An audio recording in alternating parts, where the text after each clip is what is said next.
ना यार ऐसे ना करो, बेचारे परेशान हो जाएंगे ऑनलाइन वाले। पोर्टल पे बैठे, वो जो ऑनलाइन से पढ़ रहे हैं वो फिजिकल नहीं आते अब। अच्छा जी, हम लोगों ने प्लीज ओके अच्छा, हम लोगों ने कल जो डिस्कशन की थी वो हमने ख़त्म की थी, कंक्लूड की थी माइनर के ऊपर, और हमने कहा था कि माइनर जो है वो रिस्पॉन्सिबल नहीं होता, या माइनर के साथ जो एग्रीमेंट है that is a void agreement, और void ab initio means right from the beginning. लेकिन और आप माइनर से कुछ रिकवर नहीं कर सकते क्योंकि माइनर के ऊपर बाइंडिंग ही नहीं है कुछ। हाँ, ये ज़रूर है कि अगर आपने उसे नेसेसिटीज़ प्रोवाइड की हैं तो आप उससे रिकवर कर सकते हो। तो प्लीज़, मैंने होमवर्क दिया था कोई करने के लिए? नो। चलें प्लीज़, आज का पहला होमवर्क नोट कर लें। प्रैक्टिस क्वेश्चन 1 है, ये आगे पेज नंबर आपका कौन सा बेटी मुझे भी बताइएगा। ये लास्ट पेज, इस पेज पे पेज नंबर 41, पेज नंबर 41 के ऊपर आपका प्रैक्टिस क्वेश्चन 1 है। बेटा ये पेपर है, पास पेपर का क्वेश्चन है, ऑटम 2019 का, प्लीज़ मार्क कर लें। ऑटम 2019 का पास पेपर है, question number 3 part A. Question number 3 था जी ये, क्वेश्चन नंबर 3 पार्ट ए। ये आपने घर से करना है, ठीक है? चलो अच्छा, अब एक छोटी सी चीज़ और, जो प्रैक्टिस क्वेश्चन है चैप्टर नंबर 3 के, मैं वो ऑलरेडी दे चुका हूँ, नीचे कॉपियर के पास हैं। मैं बताना कल याद नहीं रहा, कल ही दे दिए थे बल्कि। तो प्लीज़ आप वो वंस अगेन प्रैक्टिस क्वेश्चन जो है वो पेज नंबर चैप्टर नंबर 3 के जो हैं वो मैंने रखवा दिए, मैं प्लीज़ कलेक्ट कर लीजिएगा जाते हुए, ठीक है? तब तक हम लोग सहारा ले लेंगे यहाँ का तब तक हम यहाँ से सहारा ले लेते हैं ऑनलाइन से।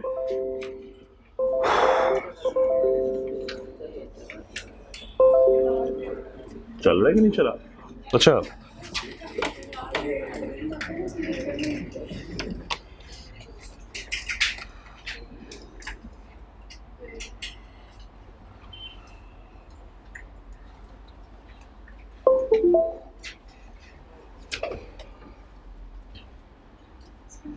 चलना चाह रहे कि नहीं?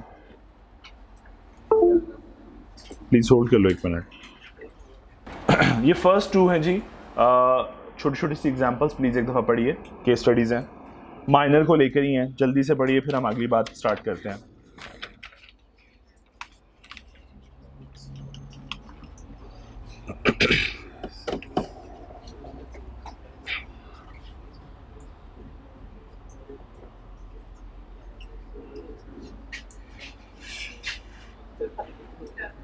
केसेस मैंने पढ़ना सिखा दिए हुए हैं, ठीक है?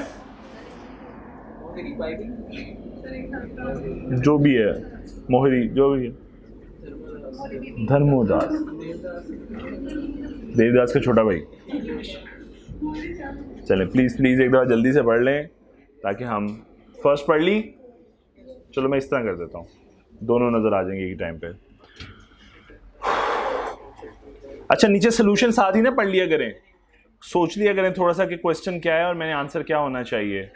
अगर आप गौर करो तो ये इस तरह अरेंज किया जाता है, decision means the conclusion and reason means your linkage with the case study. नहीं, ज़रूरत नहीं है।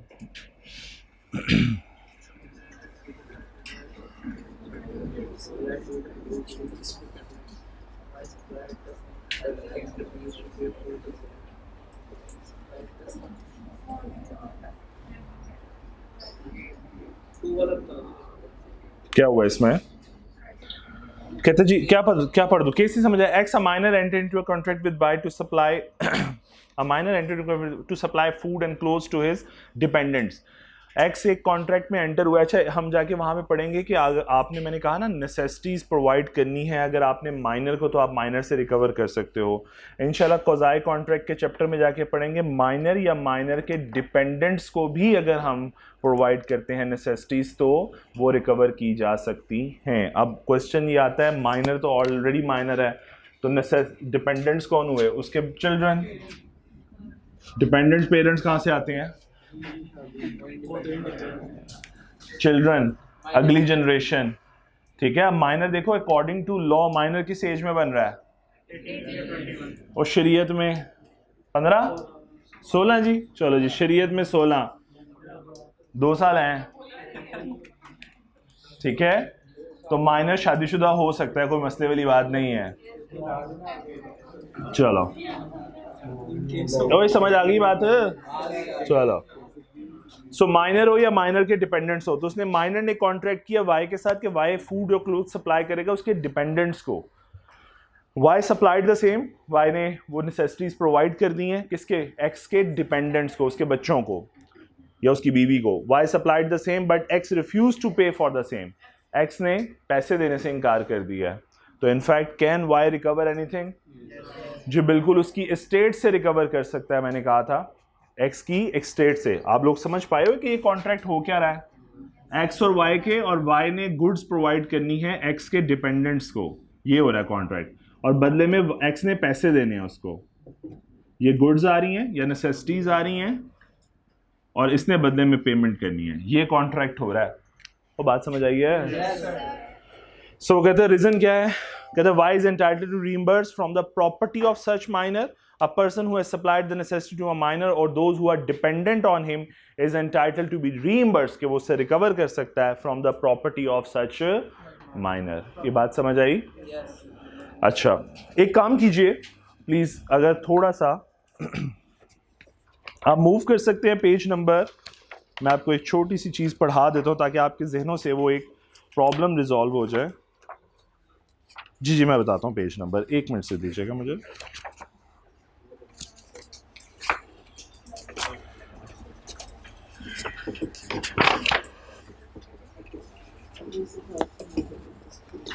जस्ट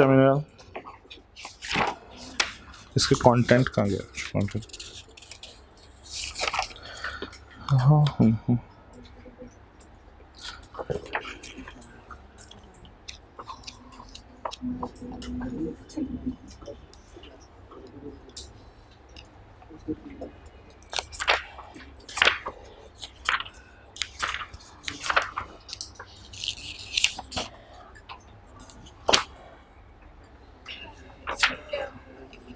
कैमरा स्टॉप कराना ही नहीं जरूरत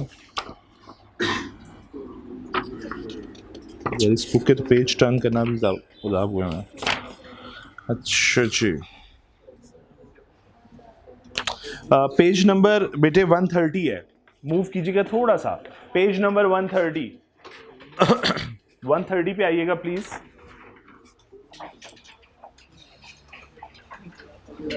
और 1.1 लर्निंग ऑब्जेक्टिव है, आप देख रहे हो सप्लाई ऑफ नेसेसिटीज, ऊपर हेडिंग है कॉजाई कॉन्ट्रैक्ट, कि क्या कॉन्ट्रैक्ट होते हैं इसके बारे में अभी हमने कुछ नहीं पढ़ा, लेकिन प्लीज बस ये पढ़ दे 1.1 मेरे लिए को पढ़ दे। जी जी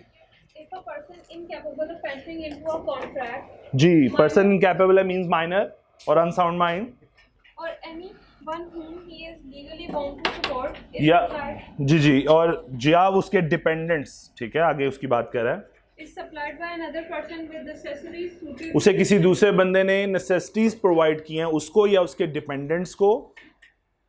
in life the person who has furnished such supplies is तो जिस entitled बंदे ने ये नेसेसिटीज प्रोवाइड की हैं जी, is entitled to be reimbursed from the property वो इस बात का हक रखता है कि वो प्रॉपर्टी से रिकवर कर ले, किसकी, of such incapable person। Of such incapable means उस माइनर की या उस अनसाउंड माइंड की प्रॉपर्टी से रिकवरी कर ले। डन? सो मैं यहां से रेफर कर रहा हूं, जो आपको बार बार रेफर कर रहा हूं कि एक एक्सेप्शन अवेलेबल है जिसमें हम माइनर से रिकवरी कर सकते हैं। डन? वापस आ जाए, नहीं not needed, not needed at this stage, हरगिज़ जरूरत नहीं है।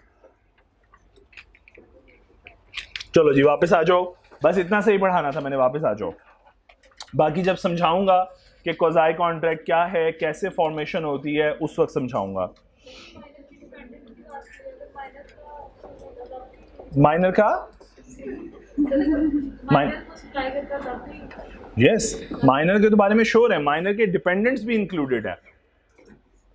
जी जी प्लीज वापस आ जाएं, पेज नंबर कौन सा था जी हम पढ़ रहे थे, 40 या 41? 40 ओके। हमने एडिशनल पॉइंट्स पढ़ने हैं माइनर के हवाले से, नहीं वो हमने एग्जाम्पल तो पास पेपर देख लिया ना, एडिशनल पॉइंट्स देखने हैं आप। एग्जाम्पल 12 के बाद एडिशनल पॉइंट गिवन है पेज नंबर 40 पे शायद, ओके एडिशनल पॉइंट्स पे आ जाएं प्लीज जी। अच्छा ये जो ए है clause A, rule of estoppel का कॉन्सेप्ट, ये ज़्यादा अच्छा समझ आता है एजेंसी रिलेशनशिप को समझते हुए। तो इसके साथ छोटा सा लिख लीजिए पेंडिंग, और मैं इसके साथ चैप्टर नंबर 10 लिख लीजिए।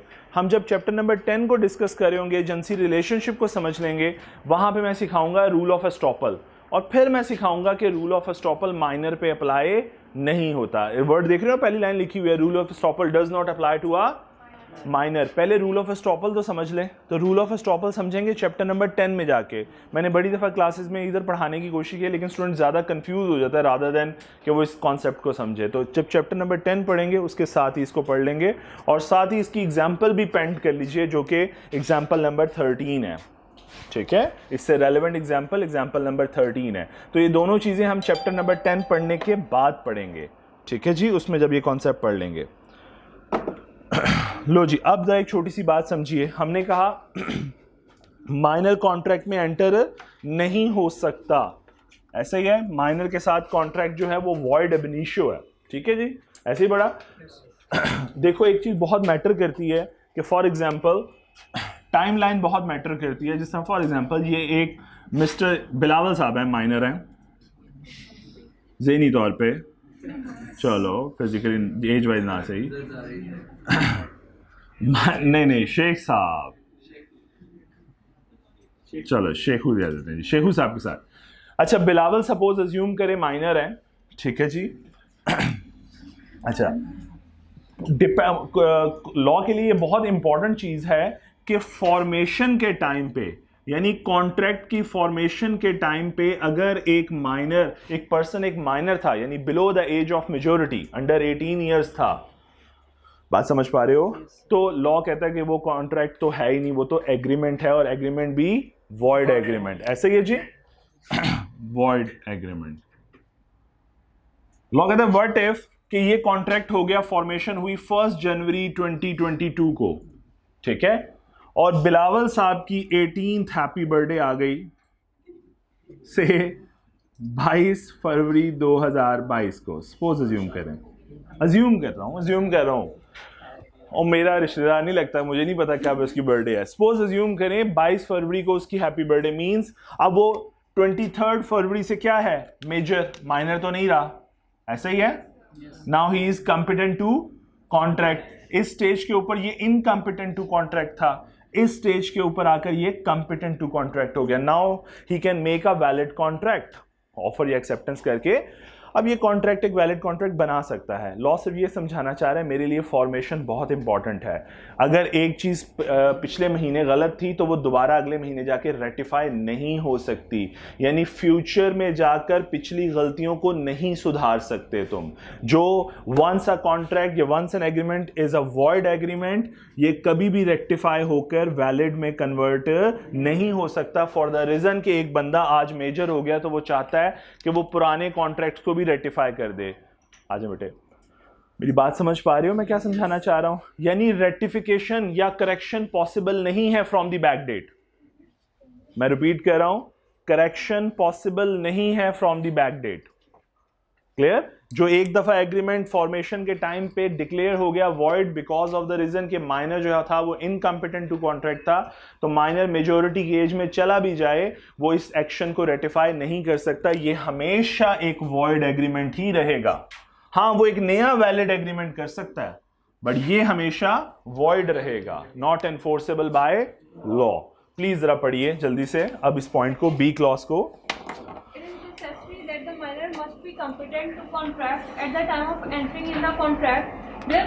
यानी वो कहते हैं कि ये जरूरी है कि माइनर का ये पर्सन का कॉम्पिटेंट होना जरूरी है at the time of entering into a contract. Therefore, an agreement with a minor cannot be ratified subsequently. इसलिए माइनर के साथ किया गया कॉन्ट्रैक्ट बाद में करेक्ट नहीं हो सकता फ्रॉम द बैक डेट। ठीक है, रेटिफाई नहीं हो सकता, दुरुस्त नहीं किया जाए। रेटिफिकेशन होता है correction from the back date. ठीक है, After he attains majority, कि उसने मेजोरिटी अचीव कर लिए तो वो कहे कि मैं पिछले कॉन्ट्रैक्ट भी रिवाइव कर लेता हूं, नहीं ऐसा नहीं हो सकता। ratification is approving or accepting something which has happened already. Earlier, ठीक है, या ऑलरेडी। ठीक है जी, क्लियर होगी बात की जी सबको? कोई ऐसा जिसको ट्रांसलेशन इशू? नो। अच्छा जी, माइनर से कुछ रिकवरी नहीं की जा सकती, बदमाश है इस कॉन्ट्रैक्ट का, राइट? तो फिर एक बंदे से जब रिकवरी ही नहीं करोगे तो वो क्या कभी उसका कोई दिवालिया निकल सकता है? उसकी जब कोई लायबिलिटी नहीं है तो वो इंसॉल्वेंट कैसे होगा? बात समझ आएगी? मैंने आपसे कभी कुछ ले ही नहीं सकता, रिकवरी नहीं कर सकता, आपके कोई वाजिबुल अदा है ही नहीं कभी भी लॉ की नज़र में, तो फिर मैं आपसे रिकवरी कर ही नहीं सकता। बात समझ आई है? सो प्लीज़, आप कभी इंसॉल्वेंट नहीं हो सकते। सॉरी जी, प्लीज़। तो वो प्रॉपर्टी बेच के रिकवर कर लेगा उससे। इंसॉल्वेंट कैसे हो सकता है? देखो, पर्सनल पॉकेट से मैं कुछ नहीं लेने वाला उसके ऊपर कभी कर्ज आएगा ही नहीं। हाँ, जितनी प्रॉपर्टी है, सपोज मैं कहता हूं मैंने आपको नेसेसिटीज प्रोवाइड की से 5 लाख रुपए की, जबकि आपकी प्रॉपर्टी है 2 लाख, मैं आपसे 2 लाख से ज्यादा रिकवर नहीं कर सकता, तो आप इंसॉल्वेंट कैसे हुए फिर? बात समझ आई बेटे? क्वेश्चन वैलिड था, समझ आया जी सबको? चलें प्लीज जल्दी से बेटी सी पढ़ दें। Minor cannot be declared insolvent because he is incompetent to contract. Insolvent कैसे डिक्लेयर होगा जनाब, जब आपने उससे रिकवरी कुछ नहीं कर सकते। ठीक है जी, क्लियर ये वाली पॉइंट? चलो नेक्स्ट। अच्छा, अगले पॉइंट में माइनर के साथ किया गया एग्रीमेंट क्या है जी? वॉइड है। लेकिन अगर माइनर के साथ जरदारी साहब भी इन्वॉल्व हो जाएं, अडल्ट हैं, ठीक है, कॉम्पिटेंट टू कॉन्ट्रैक्ट है, ठीक है, सो लॉ कहता है अगर ऐसा कुछ कॉन्ट्रैक्ट हो गया कि माइनर ने ज्वाइंटली कॉन्ट्रैक्ट किया विद एन एडल्ट, ठीक है, मिलकर किसी थर्ड पार्टी के साथ, तो ये कॉन्ट्रैक्ट अब वॉइड नहीं रहेगा बल्कि वैलिड रहेगा। Valid means enforceable by law. लेकिन ये शेख साहब अगर केस फाइल करेंगे सिर्फ और सिर्फ जरदारी के खिलाफ कर सकते हैं, बिलावल तब भी सिक्योर्ड रहे, माइनर तब भी सिक्योर्ड रहेगा। यानी अगर ज्वाइंटली एंटर हुए विद अ माइनर, तो माइनर तो फिर भी बच जाएगा, फंसोगे कौन? फंसेंगे आप। इसका मतलब है जरदारी साहब फंसेंगे सिर्फ। मेरी बात समझ आई? अडल्ट फंसेगा। क्लियर? तो माइनर फिर सिक्योर कर लिया लॉ ने। जी पढ़िए। If a minor enters into an agreement jointly with a major person, then such agreement cannot be enforced against. Can be enforced बेटी। Can be enforced against the major person who has jointly promised to perform. तो किसके against? इसका मतलब वो कहना चाह रहा है वैलिड कॉन्ट्रैक्ट है और इन्फोर्स किया जा सकता है अगेंस्ट द मेजर पर्सन। बात समझ आई है? माइनर फिर बच जाएगा। चलो प्लीज एग्जांपल नंबर 14 काट दो। 13 पेंट किया, 14 काट दो। 15 16 पढ़ो एक दफा जल्दी। 15 16।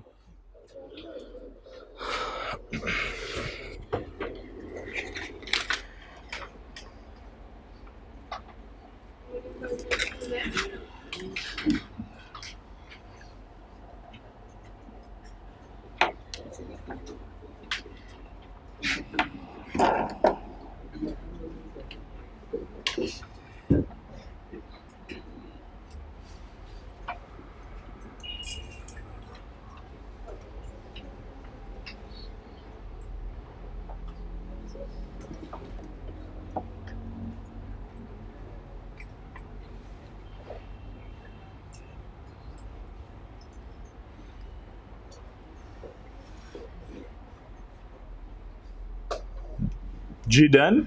Yes sir. अच्छा प्लीज ये 2 लाइंस का इजाफा कर लें जहां पे अब, अच्छा चलें पहले पढ़ लेते हैं। पहले हो गया डन? चलूं आगे? कोई ऐसा जिसको ट्रांसलेशन इशू रहा हो? नो। अच्छा, हमने साउंड माइंड के बारे में पढ़ा था कल। हमने कहा था रैशनल जजमेंट ले सके, अपना अच्छा बुरा सोच सके, और फिर हमने ये भी कहा था कि हो सकता है वो साउंड माइंड हो यूजुअली, मतलब कि सारा वीक परफेक्ट रहता है, रैशनल जजमेंट ले सकता है, लेकिन वीक के एंड के ऊपर वो अनसाउंड हो जाता है उसकी हैबिट, गलत हैबिट की वजह से, या ड्रिंकिंग हैबिट की वजह से। सो द पॉइंट इज जब वो साउंड है तो वो कॉन्ट्रैक्ट कर सकता है। दूसरी बात हमने पढ़ी थी, हो सकता है यूजुअली वो अनसाउंड हो, बेचारा पागल खाने में जमा हो, 24 घंटों में से 22 घंटे बेचारे को दौरे पड़ते रहते हैं, ठीक है, वो अनसाउंड है, लेकिन 2 घंटे के लिए वो बीच में मेडिसिन के बाद साउंड माइंड हो जाता है, तो जब वो साउंड माइंड है कॉन्ट्रैक्ट कर सकता है। ऐसे ही पढ़ा था जी। जल्दी से बेटी मेरे लिए पढ़ना शुरू कीजिए जल्दी please. A person is said to be sound mind for the purpose of making a contract if at the time when he makes it he is capable of understanding it यानी जब वो कॉन्ट्रैक्ट कर रहा है तो वो इस काबिल है कि वो कॉन्ट्रैक्ट की टर्म्स को समझ सकता है and of forming a rational judgment as to it और रीजनेबल जजमेंट ले सकता है। Rational judgment means a reasonable judgment, upon his interest. ठीक है, as to its effects upon his interest, यानी उसको ये समझ आती है कि कॉन्ट्रैक्ट की किस टर्म का उसके इंटरेस्ट पे कितना इफेक्ट आएगा, उसकी साइड पे कितना इफेक्ट आएगा। बात समझ आ रही है? प्लीज जरा एग्जांपल सारे पढ़े कि किस किस किस्म की अनसाउंडनेस हो सकती है, जल्दी से। एग्जाम्पल 17। अभी आप सबके बारे में एक एग्जाम्पल आगे आनी है ना, परेशान है।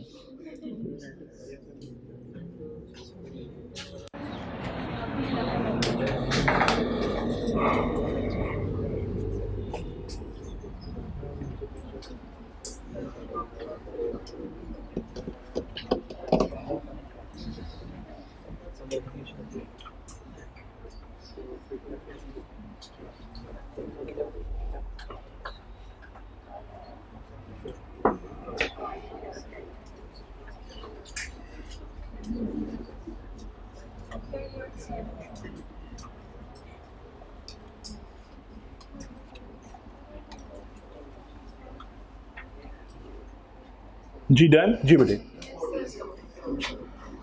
अच्छा, inability to take action, importance of mind, temporary importance, मतलब कि इनएबिलिटी क्रिएट हो जाती है, अच्छे डिसीजन नहीं ले सकता, दिमाग दौरे पड़ता।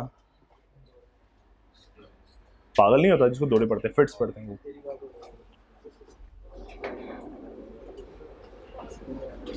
जी पागलपन के दौरे हुई जी। डन।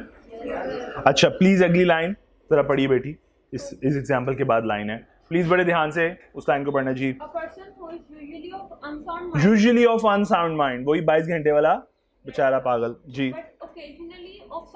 ओकेजनली 2 घंटे के लिए मेडिसिन के बाद फर्क पड़ जाता है। वो कॉन्ट्रैक्ट कर सकता है अगर वो साउंड हो, जब वो साउंड है 2 घंटे के लिए जी। अगली बात बेटी, a person who is usually of sound mind, mean perfect person है like me, वीकेंड पूरा वीक पूरा परफेक्ट रहता है, but occasionally of unsound mind, party drinking की वजह से 2 दिनों के लिए अनसाउंड। हाँ जी, बड़ी मेहरबानी आपकी एक्सप्लेनेशन की। may not make a contract when he is of unsound, may not make a contract when he is of unsound, जब वो अनसाउंड होगा वो कॉन्ट्रैक्ट नहीं कर सकता। प्लीज एग्जाम्पल 18 पढ़ें, आपको अपनाइयत सी फीलिंग आएगी। 19 20 18 19 20 पढ़नी है, फिर उसके बाद मैं एक चीज समझाता हूँ।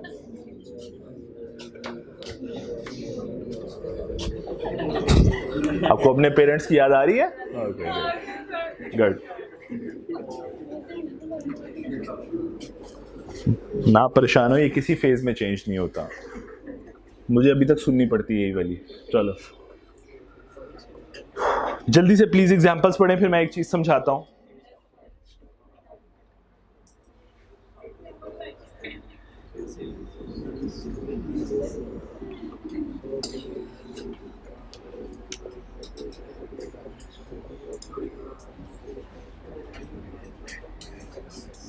डन? सबको एग्जाम्पल समझ आ गई हैं? आसान सी थी। डिस्टर्ब स्टेट ऑफ माइंड,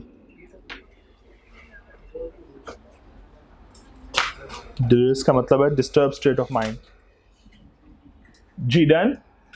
अब जरा एक इंपॉर्टेंट बात समझते हैं, जरा थोड़ी सी समझने की कोशिश की। वैसे सिलेबस का हिस्सा नहीं, लेकिन मैं चाहता हूं कि ये 2 चीजें भी करवा देनी चाहिए। A person who is usually of unsound mind, unsound का मतलब है तकरीबन 22 घंटे और 2 घंटे के लिए गालबन दुरुस्त रहता है। अब फॉर एग्जाम्पल वो कॉन्ट्रैक्ट कर सकता है जब वो साउंड होगा, ऐसा ही है।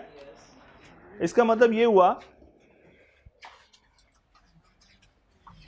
मिस्टर ए साहब, अगर सपोज मिस्टर ए कह देता हूं, या मैं अच्छा सा कोई नाम और चूज कर लेते हैं। किस पे गुस्सा है जी बहुत आजकल? बी साहब पे बहुत गुस्सा है, बस इससे ज्यादा नहीं कहूंगा।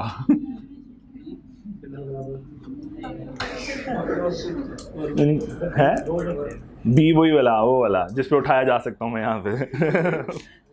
अच्छा जी। अच्छा जी, बी साहब, सपोज मैं अज्यूम करता हूँ बी साहब अनसाउंड माइंड है, यूजुअली अनसाउंड माइंड है, ठीक है। लेकिन जब वो 2 घंटे के लिए उनका दिमागी तवाज़ुन दुरुस्त था, साउंड था, तो मैंने उनके साथ कॉन्ट्रैक्ट कर लिया, ठीक है। से उन्होंने मुझे, से मैं कहता हूँ उन्होंने मुझे अपनी प्रॉपर्टी सेल कर दी DHA की फॉर 5 मिलियन रुपीज। अज्यूम किया जी मैंने, ठीक है। मैंने बी बोल रहा हूँ, खबरदार तुम लोगों ने कुछ सोचा तो। अच्छा जी। अच्छा जी, बी यूजुअली अनसाउंड था, मैं समझाना कुछ चाह रहा हूँ। और ओकेजनली कभी कभी 2 घंटे टाइम के लिए उसको करेक्ट हो जाता है। लेकिन जी करेक्शन में मैंने फौरन से पहले कॉन्ट्रैक्ट कर लिया। लॉ तो कहता है कि कॉन्ट्रैक्ट क्या होगा, ये कॉन्ट्रैक्ट एक valid contract, valid contract means enforceable by law. और अगर आप दोबारा से अगले 22 घंटे स्टार्ट हो गए हैं और बी साहब दोबारा चले गए, ठीक है बी साहब अब दोबारा साउंड माइंड नहीं रहे, तो अब उसकी जो से मैं कहता हूँ केयर टेकर्स हैं वो प्रॉपर्टी शायद ना दें, वो कहें ये कॉन्ट्रैक्ट ही वैलिड नहीं है, वो नॉन साउंड था। लेकिन लॉ तो समझाना चाह रहा है ये साउंड हो तो कॉन्ट्रैक्ट कर सकता है। तो अब आपको क्या लगता है कि बर्डन ऑफ प्रूफ किसके ऊपर आना चाहिए? सलमान के ऊपर। के सलमान कुछ ऐसी बात कर रहा है जो थोड़ी सी अनरियलिस्टिक सी फील होती है कि यार 2 घंटे थे और उसी में तूने कॉन्ट्रैक्ट कर लिया और तू कह रहा है कि ये कॉन्ट्रैक्ट वैलिड कॉन्ट्रैक्ट है, तो फिर सलमान ही प्रूफ करे ना। फिर बर्डन ऑफ प्रूफ का मतलब होता है who will prove the contract, who will prove, ठीक है। एविडेंस कौन पेश करेगा कॉन्ट्रैक्ट के अंदर या किसी केस के अंदर, सॉरी केस के अंदर, कॉन्ट्रैक्ट नहीं। सो लॉ कहता है बर्डन ऑफ प्रूफ इस केस के अंदर होगा party enforcing the contract will have to prove this.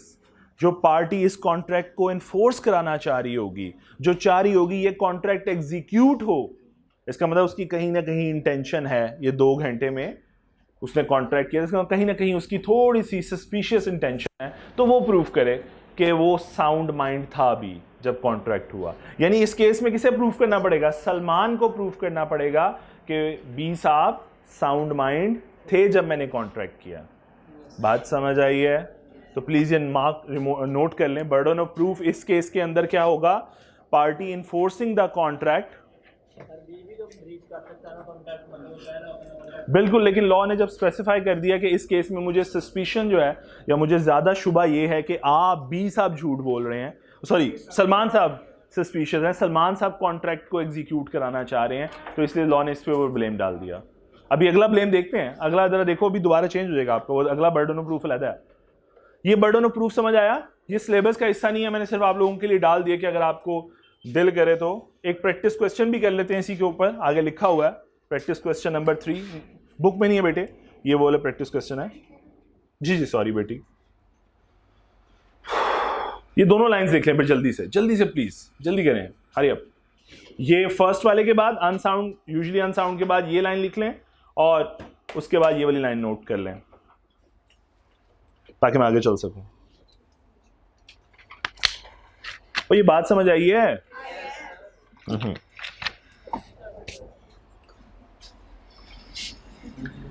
जल्दी जल्दी जल्दी प्लीज प्लीज प्लीज।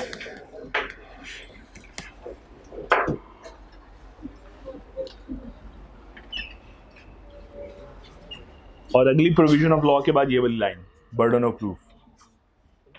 ये शायद कोर्स में ना आए, पेपर में ना आए, लेकिन सेफ साइड हम 1-2 चीजें छोटी छोटी कर लिया करेंगे, ठीक है।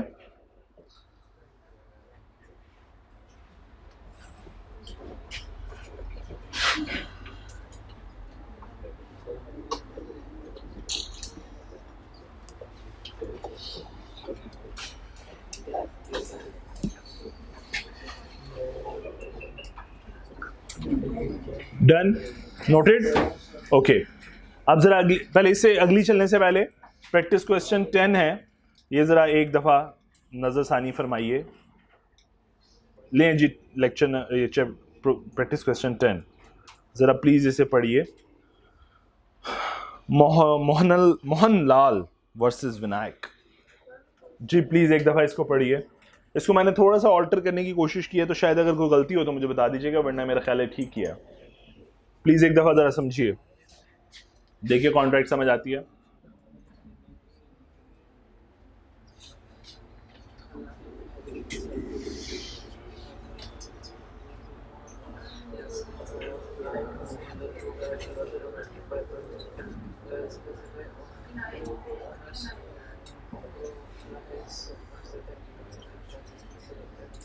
सोल्यूशन नहीं पढ़ना, खाली क्वेश्चन पढ़ के सोल्यूशन बनाना है, फिर सोल्यूशन पढ़ना है। इतना बादब नहीं बनना कि फौरन सोल्यूशन भी पढ़ लो। जी आप लोगों की अंडरस्टैंडिंग से सोल्यूशन मैच किया है? सबने पढ़ लिया? चलो वापस आ जाओ, फिर कर दूं? सबने पढ़ लिया जी? जाते हुए प्लीज नोट्स कलेक्ट कर लीजिएगा नीचे से।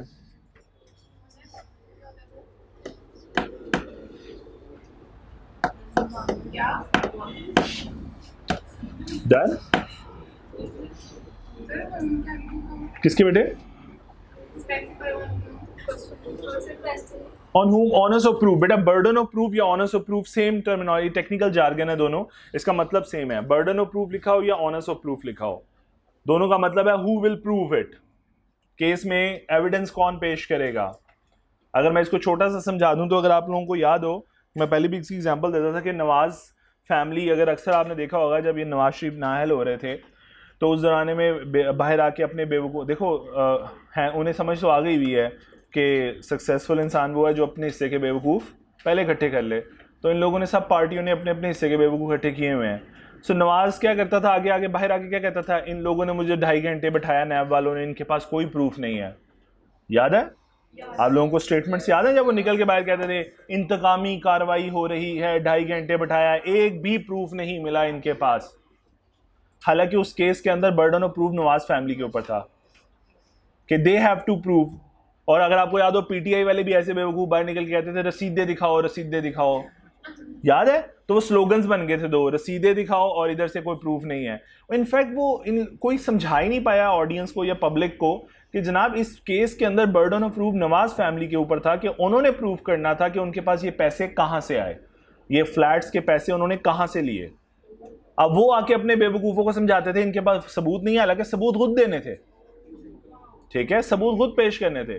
वो अपने बेवकूफ़ को बेवकूफ़ बना के रखा हुआ था, पटवारियों को, और उन्होंने अपने यूथियों को बेवकूफ़ बना के रखा हुआ था कि भाई रसीदें दिखाएं, रसीदें। उन्हें समझाओ तो सही।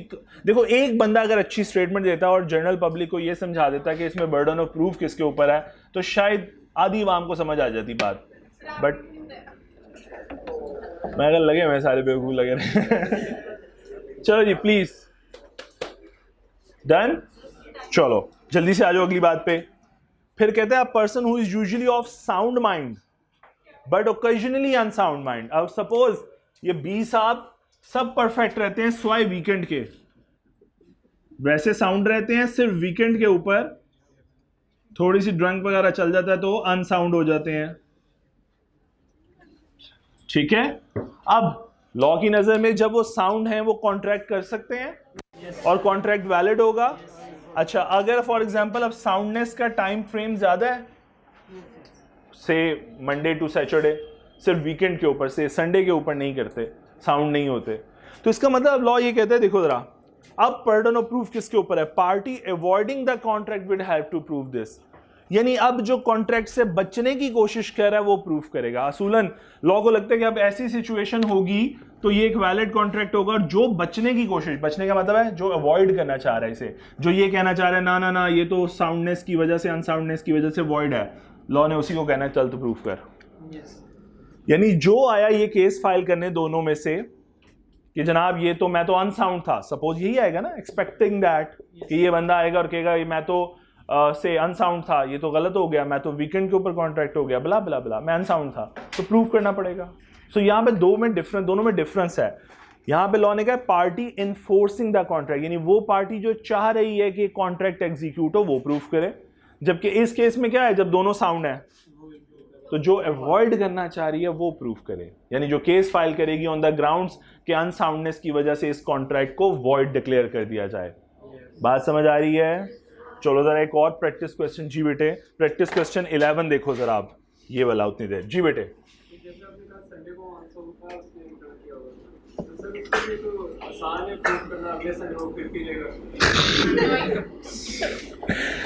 अच्छा कुछ टेस्ट होते हैं जिससे पता लग जाता है कि ड्रिंकिंग पर्सन का ना आइडिया हो जाता है, ऐसा नहीं है, मेडिकल टेस्ट हैं कुछ से प्रूफ हो जाता है, क्योंकि 1-2 लोग मेरे सस्पेंड हुए हैं, मुझे पता है।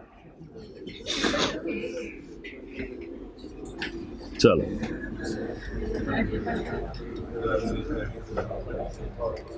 देखो यहाँ पे ना ये यूं कहना चाहिए, मैं जैसा अक्सर कहता हूँ कांच अट्ठा है, लॉ ने समझा दिया कि भाई इन्फोर्सिंग या अवॉइडिंग द कॉन्ट्रैक्ट, तो अब आप कुछ नहीं कह सकते, ये ऐसे ही है बिल्कुल जैसे मैं कहूँ रेड सिग्नल पे आपने रुक जाना, ठीक है, विदाउट एनी लॉजिक।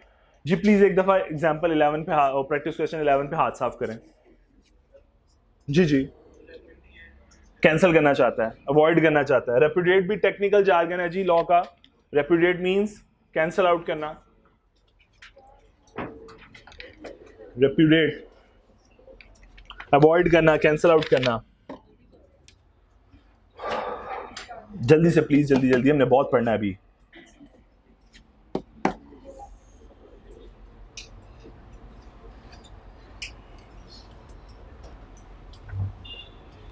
जी डन, दोनों पे हाथ साफ हो गया? चलो प्लीज बंद करते हैं इसको, आ जाएं जी प्लीज वापस। अब हम पढ़ने लगे एक लिस्ट। हमने जिस तरह कुछ शुरू में कुछ बातें की थी, हमने माइनर के बारे में बात पढ़ ली, साउंडनेस के बारे में बात पढ़ ली, ठीक है, कंप्लीट हो गई। अब थर्ड पॉइंट है डिस्क्वालिफाइड बाय लॉ। यही तीसरी चीज थी ना, जरा निकालो साउंडनेस को। उसने क्या कहा था? 3 चीजें, पर्सन माइनर होगा अगर, ऐसे ही था, दूसरा साउंड माइंड हो, who is of sound mind, और third who is not disqualified from law. Disqualified के केस में अब वो डिफरेंट हमें कैटेगरीज बताने लगा है, जिसमें कुछ लोगों को उसने कहा कि इनके साथ कॉन्ट्रैक्ट नहीं हो सकता। मैंने एक केस स्टडी आपको बताई भी थी क्या, जिसके साथ वॉर हो गई हो जिस कंट्री के साथ, वो आपकी एलियन एनिमी बन जाती है और उनके साथ कॉन्ट्रैक्ट नहीं होता, क्योंकि ऐसा लगता है कि अगर आप जो उसका इंटरप्रिटेशन है वो ये है कि अगर आप उनके साथ कॉन्ट्रैक्ट करोगे तो उनकी इकोनॉमी को आप सपोर्ट कर रहे होगे। सपोज आप इंडिया से इंपोर्ट कर रहे हो, तो इनफैक्ट इंडिया से इंपोर्ट का मतलब आप बदले में एक्सचेंज दे रहे हो उनको, फॉरेन एक्सचेंज, समझ आ रही बात की? तो आप उनकी इकोनॉमी को वॉर टाइम के ऊपर सपोर्ट कर रहे हो, तो इसलिए ट्रेड टाइज सबसे पहले ऑफ कर दी जाती हैं। रिसेंट भी हुई, जब आपने चाय पिलाई उसके बाद ट्रेड टाइज ऑफ हो गई थी, हुई थी ना, तो वो ट्रेड टाइज ऑफ कर दी जाती हैं दोनों कंट्रीज। अच्छा, वही ट्रेड जो ये दोनों कंट्रीज के दरमियान लीगल होती है, फॉरेन से पहले क्या बन जाती है? इलीगल बन जाती है। बात समझ आई? चलो, अब अगर मैं यहाँ पे एक छोटी सी बात कहूँ कि वो सबसीक्वेंट इम्पॉसिबिलिटी पड़ी थी। मैंने इंडिया के साथ कॉन्ट्रैक्ट किया, फॉरेन से पहले ट्रेड टाइज ऑफ हो गई। अब वही कॉन्ट्रैक्ट जो पहले लॉफुल था, अब क्या कन्वर्ट हो गया? अनलॉफुल हो गया, वॉइड हो गया। पहले वैलिड था, बाद में फॉरेन से पहले वॉइड। तो ऐसे कॉन्ट्रैक्ट को क्या कहते थे?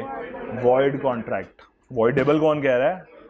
Void contract. जो इनिशियल फॉर्मेशन के टाइम पे तो वैलिड था, but due to subsequent event क्या हो गया था? वॉइड हो गया था। चलो जी प्लीज आ जाओ, अब जरा पढ़ते हैं जल्दी से, प्लीज बेटी पढ़िए मेरे लिए। There are some disqualifications imposed on certain persons under certain legislation in respect of their capacity to contract, which include a citizen of foreign. अच्छा, ऐसी सी मुश्किल लाइनें याद करने की जरूरत नहीं होती, सिर्फ ये याद रखना जरूरी है कि हाँ सर्टन पर्सन है वो डिस्क्वालिफाइड बाय लॉ। जी, A citizen of foreign country while Pakistan is at war with that country, जंग चल रही है तो उसका कोई भी सिटीजन जो है उसके साथ आप कॉन्ट्रैक्ट नहीं कर सकते, वो डिस्क्वालिफाइड है बाय लॉ। जी, foreign sovereigns and ambassadors have immunity. Have immunity. देखो बेटा, एक चीज समझा दूं, उन लोगों जिस तरह हमारे ये ना बायलेटरल एग्रीमेंट्स होते हैं, बायलेटरल एग्रीमेंट्स होते हैं जो दोनों साइड से, दो तरफा, इसमें हमारे एम्बेसडर्स को भी यही प्रिविलेजेस हासिल हैं जो उनके एम्बेसडर्स को हासिल हैं, इसलिए नफरत करने की ज़रूरत नहीं है। उनके एम्बेसडर्स को ये प्रिविलेज हासिल है कि वो कॉन्ट्रैक्ट में एंटर हो सकते हैं, लेकिन आप उनके खिलाफ केस फाइल नहीं कर सकते कोर्ट के अंदर। मेरी बात समझ आई? उनको ये प्रिविलेज हासिल है कि वो किसी जुरिस्डिक्शन के अंडर नहीं आते। तो ये फिर आपकी सरदर्द है, आपने उनको कोई भी गुड्स दी और उन्होंने पैसे ना दिए, तो आप जाने और वो जाने, आप कोर्ट में अपने राइट के लिए केस फाइल नहीं कर सकेंगे, क्योंकि उनको इम्यूनिटी हासिल है। मेरी बात समझ आ रही है? वो आपकी कोर्ट्स के अंदर, जुरिस्डिक्शन के अंदर नहीं आते, क्योंकि क्या रीज़न है? आपके एम्बेसडर को भी यही प्रिविलेजेस हासिल है वहाँ पे, ये बायलेटरल एग्रीमेंट है, ठीक है?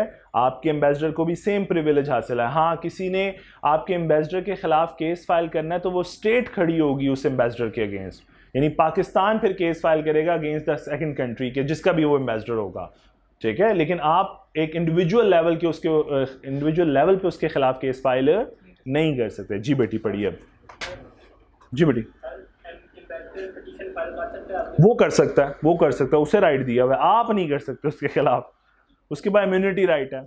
जी, प्रोटेक्शन शील्ड है उसके पास। जी, Foreign sovereigns and ambassadors have immunity unless they chose to submit themselves to the jurisdiction of our courts. Unless कि वो कॉन्ट्रैक्ट में खुद कह दें कि हाँ ये आप हमारे खिलाफ केस फाइल कर रहे हैं, हम अपनी इस पावर को निगेट कर देते हैं या अपनी इस पावर को टर्न डाउन कर देते हैं, ठीक है? जी, They have a right to enter into a contract but can claim the privilege of not being sued. जी, उनके पास ये राइट है कि वो आप उनके खिलाफ केस फाइल है, उनका प्रिविलेज है, सॉरी, कि आप उनके खिलाफ केस फाइल नहीं कर सकते। जी जी बेटे। अच्छा, अब दूसरी चीज, थर्ड क्लॉज, कि अगर आप फॉर एग्जांपल कैद में हैं तो आप कॉन्ट्रैक्ट के लिए इनकैपेबल हैं, आप डिस्क्वालिफाइड हैं, आप कॉन्ट्रैक्ट। लेकिन अगर आप जमानत पे बरी हो जाएं तो आप मुल्क के वज़ीर आज़म भी बन सकते हैं और चीफ मिनिस्टर भी CM भी बन सकते हैं और PM भी बन सकते हैं। चलें जी, प्लीज़ पढ़िए जी। A convict while under imprisonment is incapable of जी, को मुजरिम जो कैद में है वो कॉन्ट्रैक्ट नहीं कर सकता, इनकैपेबल है जी। But this disability comes to an end after the expiry of the sentence or लेकिन अगर उसकी सज़ा ख़त्म हो जाए, से 2 साल 3 साल की, उसके बाद जैसा जरदारी साहब भी उसके बाद कैद के बाद आपके सदर बने, सदर बन सकता तो कॉन्ट्रैक्ट नहीं कर सकता क्या? चले गुड। और when he is on payroll, current example, वो पुरानी एग्जांपल थी सदर वाली, ये करंट एग्जांपल। आपके PM और CM दोनों क्या हैं? जमानतों पे बड़ी घूम फिर देंगे, नहीं पता तो फिर चलो ओके। लास्ट पॉइंट जी। A person declared as insolvent cannot enter into a contract as his property is dealt with by official assignee. Can not enter into a contract. Insolvent person, please जरा मैं थोड़ा सा इस बात को समझा दूं कि इंसॉल्वेंट पर्सन के केस में होता क्या है। ऑफिशियल असाइनी या रिसीवर लिखा हुआ है, क्या लिखा हुआ जी बेटी? पूरी पढ़ दें लाइन जरा आखिर वाली।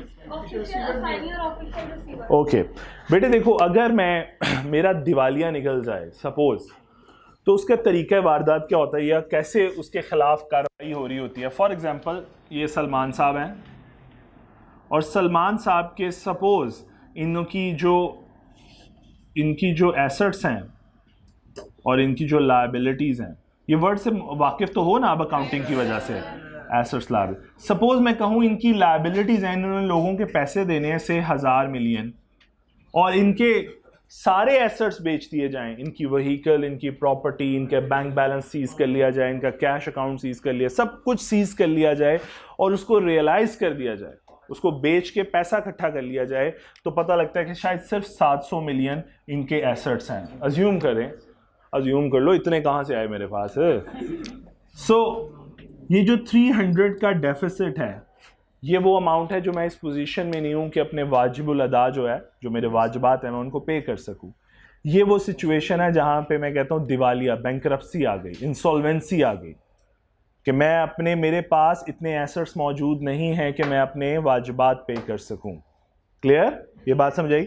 इस सूरत में होता क्या है कि आपके खिलाफ केस फाइल कर दिया जाता है। आपके खिलाफ केस फाइल होता है तो एक सांप की शक्ल का इंसान, ठीक है, जिसे ऑफिशियल रिसीवर कहा जाता है, ये फौरन से पहले आता है।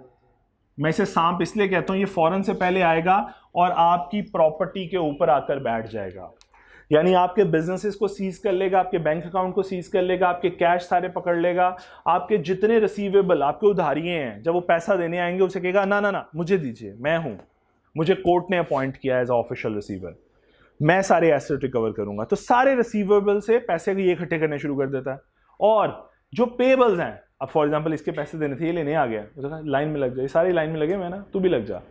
फिर सारे पहले पैसे इकट्ठे करता है, जब सारे एसेट बेच लेता है, इस प्रोसेस में तकरीबन 1-1.5 साल लग जाता है। जब वो सारे एसेट बेच देता है, जब सारे पैसा इकट्ठा कर लेता है, यानी एसेट कन्वर्ट हो जाते हैं कैश में, फिर वो पैसे देना शुरू करता है, लिक्विडेट हो जाते हैं, तब फिर वो पैसे बांटना शुरू करता है। फिर जिसने ज़्यादा उधार दिया तो उसका ज़्यादा नुकसान, क्योंकि उसने बांटने तो 700 ही है ना, मिल लिए 1000 हुए हैं ना, तो फिर बाकियों का नुकसान होता है, क्रेडिटर का नुकसान होता है। बात समझ आई?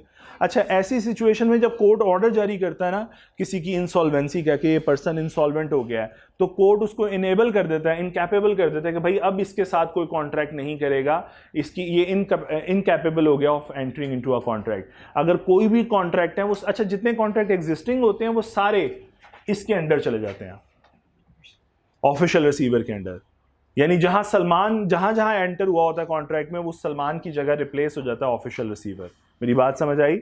ये बात समझिए, दोबारा बेटी पढ़िए line. A person declared as insolvent cannot enter into a contract as his property is dealt with by official assignee or official receiver. जी, उसकी प्रॉपर्टी सारी जब्त हो गई है बाय द ऑफिशियल रिसीवर, सो इसलिए सारे अब वो कॉन्ट्रैक्ट कर नहीं सकता। उसके बिहाफ पे अगर कोई भी कॉन्ट्रैक्ट होगा तो वो ऑफिशियल रिसीवर देख रहा होगा। Is that clear? तो वो डिस्क्वालीफाई हो गया जो ही, यानी इसका मतलब ये हुआ इंसॉल्वेंसी का ऑर्डर आने की देर है, आप कंपिटेंट टू कॉन्ट्रैक्ट नहीं रहेंगे। मेरी बात समझ आई? चलें प्लीज एग्जांपल 21, 2, 3, 4 एक दफा पढ़िए प्लीज जल्दी से। जी बेटे। जी करेगा, बिल्कुल करेगा। पाकिस्तान में तो ऐसे लोग पाए जाते हैं कि वो जान के अपने आप को बैंकरप्ट डिक्लेयर करके उसके बाद दोबारा बिजनेस स्टार्ट कर लेते हैं। और यही रीज़न है कि बैंकिंग सेक्टर, बैंक में पैसे नहीं रखे जाते, और यही एक रीज़न है जिसकी वजह से प्रॉपर्टी भी अपने नाम पे नहीं रखी जाती। एमी फलूदे वाले के नाम पे पैसे नहीं निकलते, या चाय वाले के नाम पे निकले हैं ना जी लोगों के पैसे, वो इसी वजह से हैं कि अपने नाम पे नहीं रखे जाते। ना बिल्कुल भी नहीं, नहीं पाबंद तो रहेगा लेकिन देगा नहीं, पाबंद तो रहेगा जी, क्योंकि सेटलमेंट होके खत्म हो गई होती है, सब ने कोड़ा कुट पढ़ लिया होता है कि नहीं मिलने पैसे जी, तो कोई परसू ही नहीं करता जी। लेकिन अगर आगे कोर्ट में जाए फिर तो उसे वापस करने में दोबारा कोर्ट केस प्रोसीडिंग चलाई जा सकती है उसके खिलाफ, लेकिन मैंने कहा ना जिस तरह, हाँ वो दोबारा बैंकरप्ट हो जाएगा, कितना मुश्किल काम है। बस ये होगा कि उसके आइंदा से कभी बैंक अकाउंट नहीं ओपन होंगे, क्योंकि सारा कोर्ट ऑर्डर सबको चला गया होगा। जी बेटे,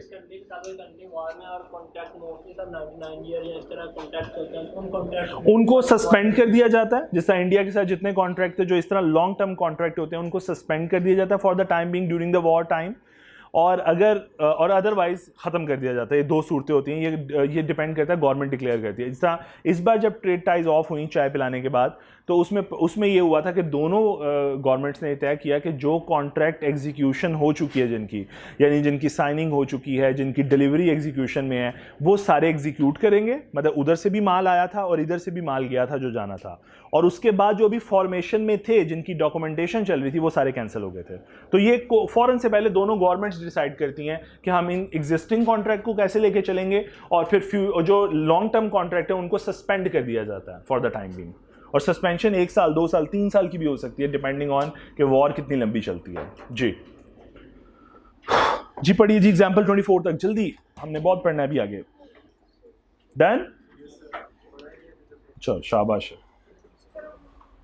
चले पढ़े पढ़े पढ़े।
(22) example. Emily, a diplomat, got a house on rent from Momin on behalf of the country to which she belongs. अब मतलब अपनी कंट्री के बिहाफ पे, ठीक है, एक रेंट ले लिया उसने, और क्या किया है। Momin sued for recovery of, अच्छा एमली ने रेंट पे ले लिया है फ्लैट, जो भी लिया है, पैसे नहीं दे रही, या पैसे नहीं दे रहा, जो भी है मुझे नहीं पता, दे रही, ओके जी, दे रही। मोमिन sued for recovery of arrears of rent. मोमिन ने सूट फाइल करने की कोशिश की है, एरियर्स कहते हैं बकाया जात, जो रेंट 2-3 महीनों का नहीं दिया होगा, उसके बकाया जात के लिए रिकवरी के लिए केस फाइल किया। It was held that no action can be brought against Emily, उसके अगेंस्ट किसी किस्म का कोई एक्शन नहीं लिया जा सकता। वंस अगेन वही एम्बेसडर ऑफ सॉवरेन के केस है। ऐसे क्यों होता है? क्योंकि बायलैटरल एग्रीमेंट है, वो कंट्रीज भी आपको यही प्रिविलेज दे रही हैं, वो ये चाहती हैं कि आपके एम्बेसडर के खिलाफ इंडिविजुअल खड़ा ना हो, बल्कि एक स्टेट खड़ी हो जाए, हाँ हमारा एम्बेसडर कोई ऐसी हरकत करे तो स्टेट एक्शन ले ले, ना कि कोई इंडिविजुअल एक्शन ले। इज्जत क्या रहेगी एम्बेसडर की, ठीक है। से यूएस के एम्बेसडर के खिलाफ रेंट का केस फाइल हुआ हो, कैसा लगेगा? बेइज्जती सी फील नहीं होगी? सो वो कहते हैं ऐसा नहीं होना चाहिए जी। यहाँ तक सबने पढ़ लिया? उप्स, ये कुछ ज़्यादा अक्लमंदी का मुजाहरा कर लिया मैंने। चलो जी, प्लीज़ आगे आ जाओ फिर। कंसिडरेशन एग्जाम्पल प्रैक्टिस क्वेश्चन 1 मैंने घर से करने के लिए दिया। अच्छा जी, अब प्लीज अब हम अगले एलिमेंट की तरफ जा रहे हैं। हमने पहला एलिमेंट कवर कर लिया जिसमें हमने साउंडनेस के बारे में बात कर, कैपेसिटी ऑफ पार्टीज के बारे में बात कर लिया। ऐसे ही हुआ जी।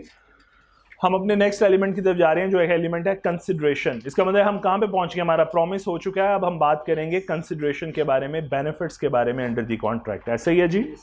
अच्छा सपोज अज्यूम करें आजकल इन दोनों लोगों की भी बहुत लगती है, डॉक्टर शहबाज साहब हैं और मरियम मोहम्मद सैफ साहब, सुभान अल्लाह। नहीं पता, कोई बात नहीं, एंजॉय करें बस बात की। सपोज मुझे एक बात बताइए, अगर डॉक्टर साहब ने कोई सर्विसेज देनी हो और मरियम साहब ने उसके अगेंस्ट 50,000 रुपये देने हो, कॉन्ट्रैक्ट की टर्म्स तो कुछ भी हो सकती है ना। देखो ऐसा भी तो हो सकता है, क्या ये पॉसिबल? अच्छा पहले मुझे ये बताओ, शहबाज के लिए कंसिडरेशन मौजूद है इस कॉन्ट्रैक्ट में? कितनी? 50,000। मरियम के लिए सर्विसेज, डन।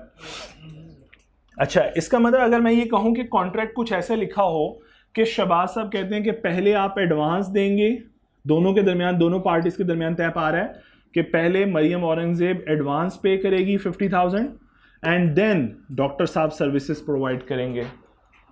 ऐसा हो सकता है? Yes, sir. इसका मतलब ऐसा हो सकता है।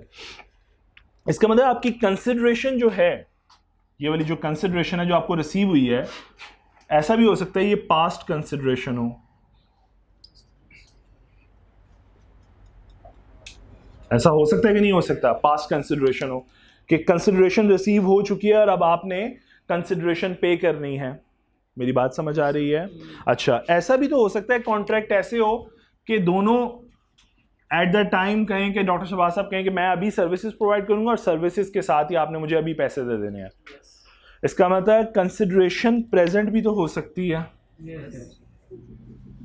यस, फ्यूचर भी हो सकती है। दोनों प्रॉमिस कर लें कि आज जुलाई है, डॉक्टर साहब कहें मैं आपको अगस्त में सर्विसेज दूंगा 5 अगस्त को, और वो कहती है कि आप अगस्त में सर्विस दे देंगे, मैं 6 अगस्त को पेमेंट कर दूंगी। दोनों पार्टीज क्या कर रही हैं? Both are making a promise to pay its consideration in future. So इसका मतलब है कंसिडरेशन जो है किसी भी एक कॉन्ट्रैक्ट के अंदर पास्ट भी हो सकती है, प्रेजेंट भी हो सकती है और फ्यूचर भी हो सकती है। जी बिल्कुल ऐसा होता है। एक साइड, अच्छा इसलिए एक बात ख्याल रखना है, अब एक साइड से देखना है कॉन्ट्रैक्ट को, क्योंकि अब जितने हम अब आगे चलते जाएंगे, आप जो ही साइड शिफ्ट करोगे आपके पूरी जो प्रोविजन ऑफ लॉ है उसका मकसद चेंज होता नजर आएगा। तो इसलिए आपने ये करना है, आइंदा से हम देखेंगे भी कि जब प्रोविजन ऑफ लॉ लिखी जा रही होगी किसी एक पार्टी की साइड से लिखी जा रही होगी, कभी दो पार्टीज की साइड से एक्सप्लेन नहीं किया जाएगा। ये बात दुरुस्त है? तो यस, लेकिन होगी तो इन्हीं में से ना, कोई पास्ट, प्रेजेंट या फ्यूचर में से। सो मेरी बात समझ आ रही है? ओके। सो कंसिडरेशन पास्ट भी हो सकती है, प्रेजेंट भी हो सकती है और फ्यूचर भी हो सकती है। अच्छा, suppose that person is making a promise, तो ये से क्या कहूंगा? प्रॉमिसर कह दूं ऑफरर की जगह? और ये पर्सन जिसने प्रॉमिस को, प्रॉमिसी, शाबाश। सो कंसिडरेशन मूव आउट होनी चाहिए लॉ की नजर में प्रॉमिसर की डिजायर के ऊपर। प्रॉमिसर की मीन्स जो इनिशिएट कर रहा है इस कॉन्ट्रैक्ट को, उसके कहने के ऊपर ये एग्जीक्यूशन स्टार्ट होनी चाहिए। Consideration must move at the desire of the promiser. क्यों ऐसा कहा जाता है? और भाई कोई ऑफर करेगा तो तभी तो आगे वाला सिलसिला शुरू होगा। जब ऑफरर ने ऑफर ही नहीं की तो काहे की कंसिडरेशन? ऑफरर ऑफर करेगा तो इनफैक्ट वो कॉन्ट्रैक्ट की एग्जीक्यूशन की तरफ मूव कर रहा है। बस समझ आइए, must be at the desire of the promiser. और कंसिडरेशन प्रॉमिसी भी परफॉर्म कर सकता है, प्रॉमिसी के बिहाफ पे कोई और भी परफॉर्म कर सकता है। किस तरह? फॉर एग्जांपल देखो, ये भी तो हो सकता है कि शहबाज साहब अपनी कोई सर्विसेज दें एमए को सपोज, और एमए से आपके जो फादर हैं वो पे कर रहे हो ये 50,000। ऐसा हो सकता है कि नहीं हो सकता?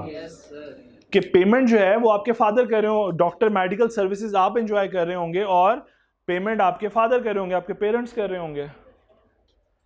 सो मैं अब रिपीट कर रहा हूं, consideration must be at the desire of the promisor and may move from the promisee or any other person. ये बात समझ आई है? अच्छा जी बेटे, क्वेश्चन कोई समझ आ गई यहां तक? समझ चले। और कंसिडरेशन है क्या? बेनिफिट तो जरा पढ़ता हूं, बेटी पढ़े मेरे लिए। When at the desire of promiser, the यहाँ पे please stop. When eight the desire of the promisor, यानी ऑफरर ऑफर करेगा तभी ये सिलसिला स्टार्ट होगा. जी promisee or any other person has done or abstained from doing. जी. अच्छा, हमने पढ़ा था कि अगर एक ऑफर की बात करें तो ऑफर क्या है? टू डू समथिंग और नॉट टू डू समथिंग. ऐसा ही है ना? तो वो कहता है द प्रोमिसी और एनी अदर पर्सन, यानी एक्सेप्टर की बात कर रहा है. प्रोमिसी और any other person has done और अब्सटेन फ्रॉम डूइंग, यानी कुछ कर दिया उसने बदले में या किसी काम करने से रुक गया है. यहाँ पे या तो इसने 50,000 पे कर दिया है, ऐसा हो सकता है कि नहीं हो सकता? एडवांस में पेमेंट. ठीक है जी. Next. Or does or abstain from doing. या कुछ कर रहा है, प्रेजेंट की बात कर रहा है, Or promises to do or to. या abstain. फ्यूचर की बात कर रहा है. प्रॉमिस टू डू और अब्सटेन फ्रॉम डूइंग, यानी वो ये कहना चाह रहा है, अगर मैं आसान लफ्जों में कहूँ, कि वो कहता है प्रॉमिसर की ख्वाहिश पे एक्सेप्टर कुछ कर रहा है या कुछ करने से रुक रहा है, या कुछ कर चुका है या कुछ किसी काम से रुक चुका है, या कुछ करने का प्रॉमिस कर रहा है या किसी काम से रुकने का प्रॉमिस कर रहा है. बात समझाना क्या चाह रहा है? इसकी साइड से कंसिडरेशन प्रेजेंट भी हो सकती है, पास्ट भी हो सकती है और फ्यूचर भी हो सकती है. क्लियर? आगे. Such act or abstinence or promise is called as consideration. सो ये जो किसी काम का करना या रुक जाना, ये कंसिडरेशन है दूसरे के लिए. For the promise. ठीक The है analysis of above definition can be described in following points. जी. The consideration may be an act, जी. doing something, an abstinence or forbearance, stop from doing something. जी. a promise for act or abstinence in future. या किसी की future में किसी promise का. ठीक है, फ्यूचर में का प्रॉमिस कि मैं करूंगा, आपके लिए सर्विसेज परफॉर्म करूंगा, व्हाटएवर. The जी. consideration must be at the desire of promiser. Promiser की डिजायर पे हो. The consideration may be from. यानी the ये देखो, क्या एक्सेप्टेंस ऑफर से पहले आ सकती है? नो. इसी तरह फिर कंसिडरेशन की जो मूवमेंट है उसका स्टार्टिंग पॉइंट क्या होगा? प्रॉमिसर, ऑफरर आपका. जी. The consideration may be from promisee or any other person. और कंसिडरेशन कौन पे कर सकता है? प्रॉमिसी भी पे कर सकता है और प्रॉमिसी के बिहाफ पे कोई और भी पे कर सकता है. The consideration may be past, present or future. जी. कंसिडरेशन पास्ट भी हो सकती है, प्रेजेंट भी हो सकती है और फ्यूचर भी. जिस तरह ये 50,000 इसने पे कर दिया है, ये पास्ट कंसिडरेशन होगी. अगर इसने उसी वक्त पे करना है तो प्रेजेंट, और अगर ये फ्यूचर में पे करेगा तो फ्यूचर कंसिडरेशन. क्योंकि ये टर्म्स ऑफ कॉन्ट्रैक्ट पे डिपेंड करता है कि दो पार्टीज आपस में क्या टर्म्स डिसाइड कर रही हैं, ये मैटर करता है. डन. अक्सर आप होम ट्यूशन जो पढ़ाने आते हैं, उन लोगों को कभी एडवांस में पैसे देते हो? नहीं. आप कहते हो पूरी सर्विस दो फिर पैसे देंगे. तो इनफैक्ट पास्ट कंसिडरेशन उनकी साइड से, उसके बाद वो अपने पैसे ले रहे होते हैं. बात समझ आ रही है? फिर इसी तरह जब आप व्हीकल परचेज करने जाते हो मार्केट से, तो क्या वो आपको, क्या ऑटोमोबाइल इंडस्ट्री क्या कहती है? एडवांस दे जाएं, 6 महीने बाद आइएगा. सो इसका मतलब यहाँ पे कंसिडरेशन क्या है? ठीक है, उनकी साइड से फ्यूचर और आपकी साइड से, अगर अपनी साइड से कहूँ तो पास्ट. ठीक है, चलो समझ आ गई मेरा ख्याल है. Past, present, future. ओके, चलो एग्जाम्पल 25, 26 काट दो. 27, 28, 25 और 6 काट दें जी. और बाकी सारी एग्जाम्पल 32 तक पढ़िए, लेकिन 29 आपको समझ नहीं आएगी, लेकिन कोई बात नहीं. उसके बदले हम असल केस स्टडी पढ़ेंगे जो लॉ में था. ठीक है, उसको इसके साथ लिंक करके पढ़ेंगे. 29 भी बेशक यहाँ से ना पढ़िएगा, पहले आप 29 समझ लीजिएगा फिर वो करेंगे. 27, 8, 30, 31, 32 प्लीज़ एक दफ़ा पढ़िए.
Sheet 28, Adeel save Arsalan goods from fire without being asked to do so.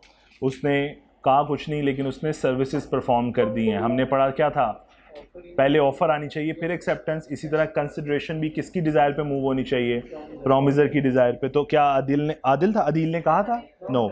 So Adeel can not demand, sorry Adeel ने सेव किया, सॉरी क्या दूसरा पर्सन कौन है? अरसलान ने कहा था क्या? नो। तो कहते हैं Adeel can not demand payment for this services as consideration was not moved at the desire of the promiser. Promiser की डिज़ायर पे मूव होनी चाहिए जी। सपोज हो सकता है वो वहाँ पे अवेलेबल ही नहीं है, फिर मैं अज्यूम, एग्जांपल है ना, मैं अज्यूम कर लेता हूँ वहाँ पे वो उसके लिए सर्विसेज दे रहा है, वो वहाँ पे अवेलेबल नहीं है। अच्छा, अभी आप परेशान ना हो, इस तरह की सर्विसेज को भी रिवॉर्ड किया जा सकता है। आज के लेक्चर में एक थोड़ा सा पढ़ रहे होंगे ना, परेशान हुए, लेकिन अभी सिर्फ समझ लें कि उसकी डिज़ायर पे मूव नहीं हुई, तो इसलिए ये वॉलंटरी सर्विस है जिसके लिए कोई पेमेंट ड्यू नहीं है, क्योंकि कंसिडरेशन नहीं मूव हुई eight the desire of the promiser. तो अगर कंसिडरेशन मिसिंग होगी तो प्रॉमिस उससे अगली स्टेज पे जा ही नहीं रहा। किस स्टेज पे? एग्रीमेंट की स्टेज पे। जी बेटे, इसमें दोनों assumptions लेके कर सकते हैं। क्या मतलब? एक तो assumption जैसे शो पॉलिश का आपने बताया बाय कंडक्ट, उसके assumption लेके भी आगे लिख सकते हैं। अच्छा, एक चीज़ मैं समझा देता हूँ, जो लर्निंग एग्जाम्पल्स हैं ना, इसमें प्रॉब्लम्स हैं। प्रॉब्लम किस किस्म की है? जिस तरह आप डिस्कस कर रहे हो ओपनली कि उसकी चूंकि फैक्ट्स की बाउंड्री नहीं है, लेकिन जब आईकैप का क्वेश्चन आता है ना, तो वो बाउंड्रीज के अंदर आता है। वो इंश्योर करके देता है कि किसी और चीज़ के साथ कॉन्ट्राडिक्ट या किसी और प्रोविजन ऑफ लॉ के साथ कॉन्ट्राडिक्शन क्रिएट ना हो। ठीक है, सो डोंट वरी, ऐसा केस उधर नहीं आएगा। उधर आपको फैक्ट्स के अंदर ही रहना होगा। हाँ, कुछ क्वेश्चंस ऐसे होंगे जिसमें आंसर्स दो तरह के बनते होंगे, ये मैंने पहले भी बता दिया था। उसमें आप राइट अजम्पशन लेके अपना आंसर लिख सकते हो। चलो डन, यहाँ तक एग्जाम्पल होगी सबकी। कोई और एग्जाम्पल जिसका तर्जुमा ना समझ आया हो? जी जी, मुझे इसकी समझ नहीं आ रही। जी बेटी, 32 है जी। Akhtar promise to deliver certain goods to Shoaib after 5 days and Shoaib promise to pay after 5 days from the date of delivery. यानी अख्तर ये कह रहा है मैं तुझे 5 दिन बाद चीज़ें पहुंचाऊंगा, और शुएब कहता है जब तू पहुंचा देगा ना तो उससे अगले 5 दिन के बाद मैं तुझे पेमेंट करूंगा डिलीवरी के। तो ये पास्ट क्यों नहीं है? क्या मतलब? फ्यूचर दोनों प्रॉमिस कर रहे हैं। अख्तर प्रॉमिस कर रहा है आफ्टर 5 days फ्रॉम टुडे, आज से 5 दिन बाद, और शुएब कह रहा है जब तू डिलीवरी कर देगा 5 तो उससे अगले 5, यानी 10 दिन बाद, यूं कहना चाह रहा है वो। फ्यूचर कंसिडरेशन डन जी, यहां तक सबको समझ आ गई। तो हमने बेसिक एलिमेंट्स देख लिए। Eight the desire of promiser move हो सकती है from the promisee or any other person, और पास्ट भी हो सकती है, प्रेजेंट भी हो सकती है, और फ्यूचर कंसिडरेशन भी हो सकती है। आप जिस मर्जी पार्टी की साइड से देख लें कॉन्सेप्ट, लेकिन कोशिश कीजिएगा एक साइड से डिस्कशन करें। अच्छा जी, जो आपके पास एग्जाम्पल है ना, 29 थी एग्जाम्पल 29 जो मैंने छुड़ाई है अभी, मैंने कहा अच्छा उसकी जगह ये एक्चुअल एक केस स्टडी है, इसको ज़रा समझ लेते हैं। मेरा ख्याल है फिर वो केस समझना बहुत आसान हो जाएगा। आरती है जी, आरती जो भी है, an old lady transfer certain property to her daughter, ये मेरे कम हालात हैं, to her daughter Ramaya R with a direction. अच्छा लो जी, देखो जरा प्लीज, ये ए है, ये लें जी थोड़े से, ओके। ए ने प्रॉपर्टी डिलीवर कर दी किसको? आर को, अपनी बेटी को। ठीक है जी। अच्छा ये गंजी है ओके। विद अ डायरेक्शन, अच्छा with a direction that R should pay annuity to Aarti's brother Chinaya C on, मतलब कि इसका मतलब है ये प्रॉपर्टी डिलीवर हो रही है इस प्रॉमिस के ऊपर कि आर जो है अपने मैटरनल अंकल का ख्याल रखने वाली है सी का, जो भी है सी का ख्याल रखने, मैटरनल अंकल है जी, नीचे कहीं लिखा होगा मैंने, क्योंकि ये है मैटरनल अंकल ही। ठीक है जी, चले जी, सी अपने मामू का ख्याल रखने वाली है जी, बस कर दो, एनविटी पे करेगी इसको। अच्छा जी, दुख होता है। अच्छा अपने on the same day R executed a deed in favour of her maternal uncle mister C, उसने फौरन से पहले प्रॉपर्टी लेने के लिए उसी दिन एक डीड साइन कर ली, एक रिटन डॉक्यूमेंट, एक रिटन डीड साइन कर ली विद सी कि हाँ जी मैं आपका अब सारी ज़िंदगी ख्याल रखूंगी। अच्छा ऐसा होता है, अब मैंने शायद पहले भी किसी क्लासेस में बड़ी दफ़ा बताया कि मेरे अपने रिलेटिव्स में एक पेरेंट्स हैं जो कि बहुत अब इस वक्त ज़ईफ़ हो चुके हैं, लेकिन उनका एक बेटा है जो डिसेबल्ड है। तो उन्होंने अपनी बेटियों को ऑफ़र की थी कि जनाब आप में से जो इसका सारी ज़िंदगी हमारे मरने के बाद ख्याल रखेगा, इसके हिस्से की जितनी प्रॉपर्टी है वो आपको ट्रांसफर हो जाएगी इसके मरने के बाद। वो डिसेबल्ड है, वो अपना ख्याल नहीं रख सकता, he is an age of 45 to 50, but वो डिसेबल्ड है बेचारा, वो अपना ख्याल बिल्कुल। तो उनकी बहनों को उन्होंने ऑफ़र की कि अगर हमारे मरने के बाद अगर आप लोग इसका ख्याल रखेंगे तो इसके मरने के बाद इसकी जितनी प्रॉपर्टी होगी वो आपको ट्रांसफ़र हो जाएगी। तो ऐसे कॉन्ट्रैक्ट्स होते हैं रियलिटी में भी, ठीक है। सो ऐसे ही कुछ कॉन्ट्रैक्ट हो रहा है। On the same day, R executed a deed in favor of her maternal uncle Mr. C and agreed thereby to pay the annuity, और एग्री कर लिया कि हाँ जी मैं इनको एनविटी पे करती रहूँगी, इनका ख्याल रखूँगी। Later R refused to pay the annuity on the plea that no consideration had moved from C promisee।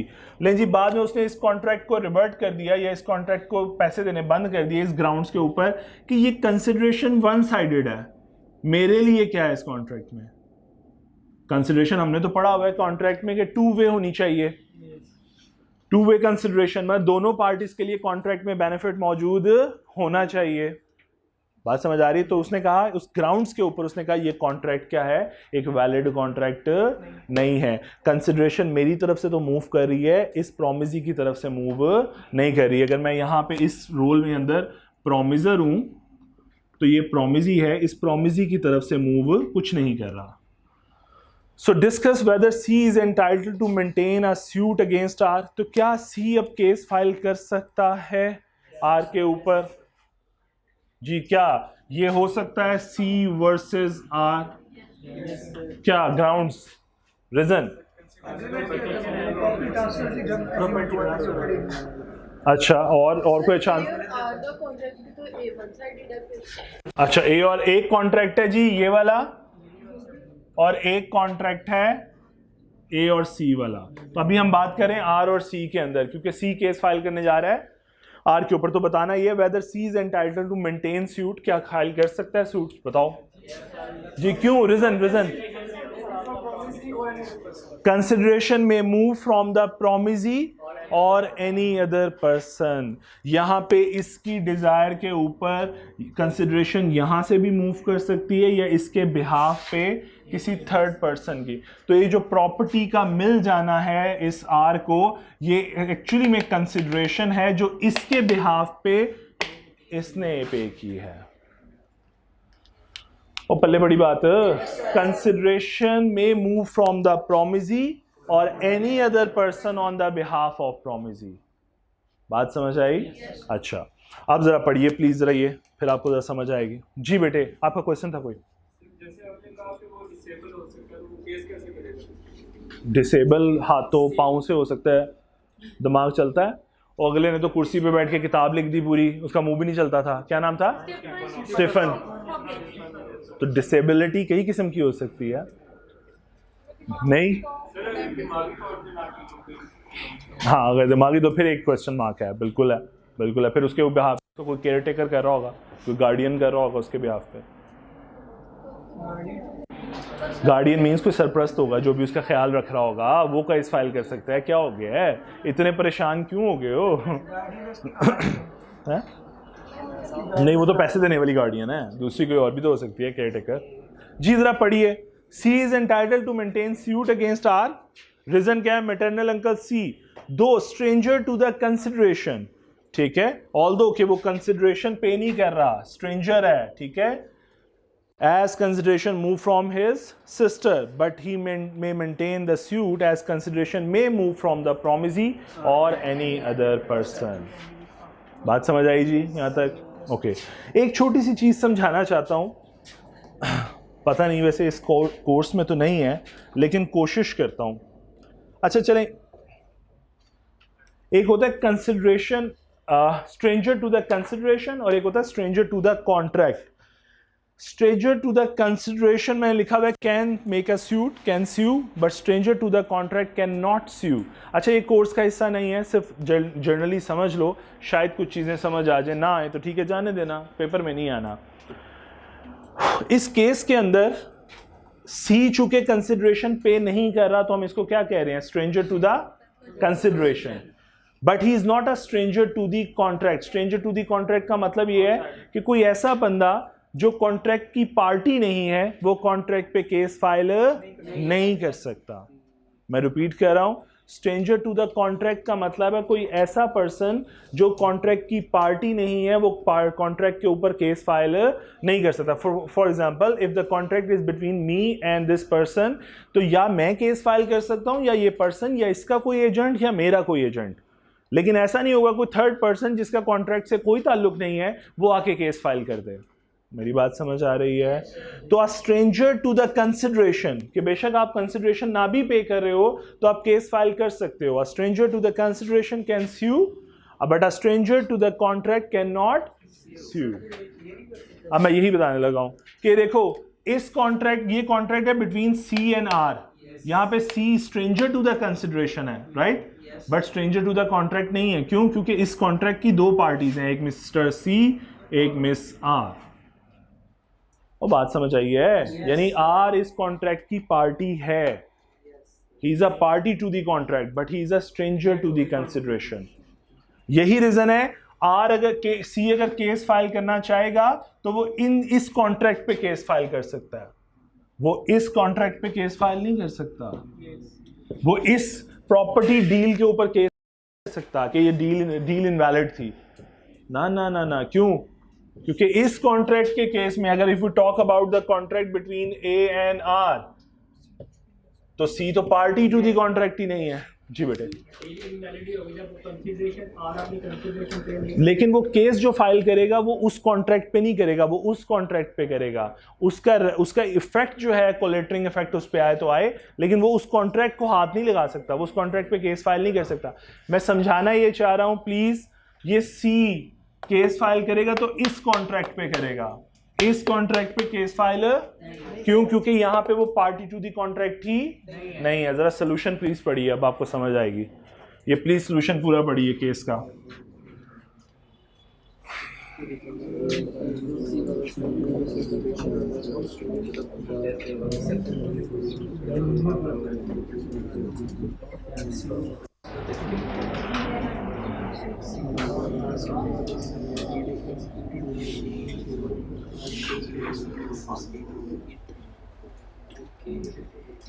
समझ आइए कुछ?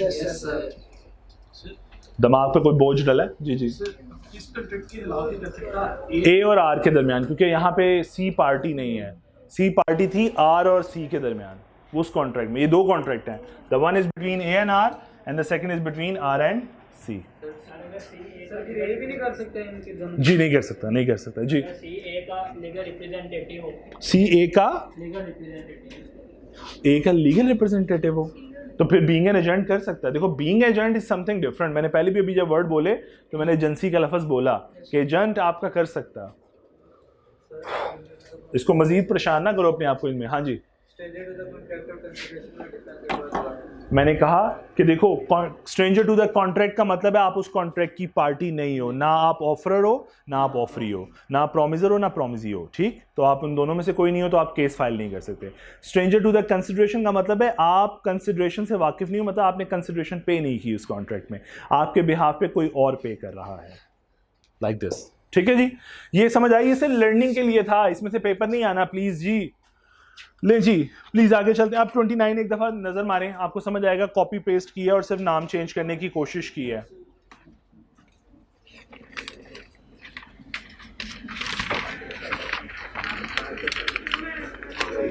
जी 29 पढ़ ली एक दफा, कॉपी पेस्ट है। जल्दी से आगे आओ। एडिशनल पॉइंट्स देखो मेरी एक लीगल ड्यूटी है। देखो प्लीज, बट डन सब ओके है? आगे आ जाओ प्लीज। मेरी लीगल ड्यूटी है, फॉर एग्जांपल मैं लॉयर हूं, अगर मेरा फॉर एग्जांपल केस लड़ना मेरी लीगल ड्यूटी है, तो अब फॉर एग्जांपल मैं इसका केस लड़ रहा हूं, बेटे गुड नेम, मोहम्मद आतिफ साहब का केस लड़ रहा हूं, मोहम्मद आसिफ साहब का केस लड़ रहा हूं मैं, ठीक है? सपोज आसिफ ही है, ओके, आसिफ साहब का केस लड़ रहा हूं सपोज, और मैं सपोज अगर मैंने इनसे पैसे लिए से, मैं कहता हूँ मैंने अपने लीगल चार्जेस लिए 10,000 रुपीज़। अब मैंने अगर 10,000 इनसे लीगल चार्ज लिए तो मैं अपने बेस्ट सर्विस प्रोवाइड करूँगा, ऐसा ही है? ऐसा तो नहीं है कि मैं कहूँ अच्छा 5,000 और दें, आपको और अच्छी फांसी दिलवाता हूँ। ऐसा कॉन्ट्रैक्ट केस है ना, हो सकता है क्रिमिनल केस में हो, ठीक है।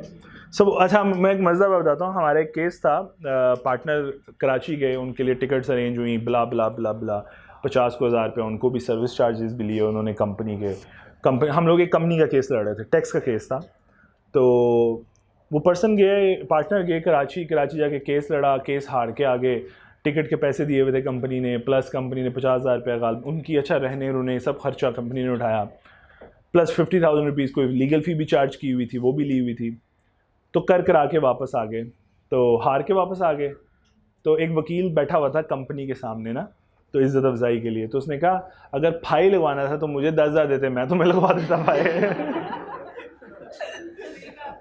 इतने पैसे खर्च किए तुमने चार्टर्ड अकाउंटेंट पे, और उसने जाके तुम्हें फाइल लगवा दिया, तो मुझसे लगवा लेते, मैं तुम्हें फांसी दिलवा देता 10,000 में। सो मैं समझाना ये चाह रहा हूँ कि मैं अपनी, सपोज वो तो एक अलग बात थी, मैं अपनी लीगल फीस जो ले रहा हूँ, मैं उसके बदले में उसको बेस्ट सर्विसेज का वादा कर रहा हूँ। ऐसा नहीं है कि मुझे 5,000 का और लालच दे तो मैं और अच्छी सर्विस दूंगा, नहीं। मेरी बात समझ आ रही है? इसका मतलब ये हुआ कि मैं ये कहना चाह रहा हूँ कि मैं अपनी लीगल ड्यूटी के एवज मज़ीद पैसे डिमांड नहीं कर सकता, या ऐसा है? मेरी बात समझ आ रही है? यानी जो मैं लीगली बाउंड हूं जो सर्विसेज देने के लिए, उसके लिए एडिशनल प्रोमिसेस का कोई फ़ायदा नहीं है। और अगर इसने कर भी दिया, सर अगर आप जीत गए आपको 5,000 इनाम मेरी तरफ से, और लकीली मैं केस जीत जाऊं, ठीक, अब 10,000 तो मेरी लीगल फीस है, वो तो मैंने ले ली, अब मैं इससे 5,000 मांगूंगा, 5,000 दे दे इनाम का, और ये आगे से क्या कहेगा, कौन है तू, निकल दो, ठीक है। सो मैं इस पे अब केस फाइल कर सकता हूँ? नहीं। लॉ समझाएगा कि भाई जो तेरी कंसिडरेशन तुझे पहले मिली वो तेरा प्रॉमिस था, ठीक है, जो कंसिडरेशन तूने पहले ली वो तेरे बेस्ट सर्विसेज के अगेंस्ट थी। हाँ, इनाम का जो उसने वादा किया वो वन साइडेड था, उसके अगेंस्ट तूने क्या देना था? देखो, it's a one sided consideration ना, कि ये मुझे 5,000 का इनाम दे रहा है, but what is actually from my side? Nothing. मैं तो एग्जिस्टिंग सर्विस दे रहा हूँ, क्या उसमें एडिशनल कुछ दिया? और नहीं, पहले भी बेस्ट सर्विस थी, अब उसमें और क्या दूंगा? बात समझ आइए जी? चलो प्लीज जरा आओ, पढ़ो इस लाइन को, प्लीज बेटी पढ़ दें। हाँ जी, पेज नंबर कौन सा है बेटी? 44 पेज नंबर जी, प्लीज पढ़ दें। The consideration must be something which the promisor is not already bound to do, because the promise to do what a promisor is already bound to do add nothing to the existing obligation. ये बात समझ आई है? कहने का मतलब the consideration must be something which the promisor is not already bound to do, पहले ही करने का मतलब पहले ही करना उसका फर्ज नहीं है। यानी लीगल ड्यूटी अगर पहले भी यही है तो फर्दर पैसे लेना को मायने नहीं रखता, उसके बदले तुम क्या दोगे, क्या सर्विसेज फर्दर दोगे। वो बात समझ आई है या ऊपर से गुजर गई है? चलो प्लीज, अच्छा प्लीज एक काम करते हैं, ये एग्जांपल पढ़ो, प्रैक्टिस क्वेश्चन पढ़ो, सॉरी ये जरा पढ़ो 8, मजीद क्लैरिटी आ जाएगी।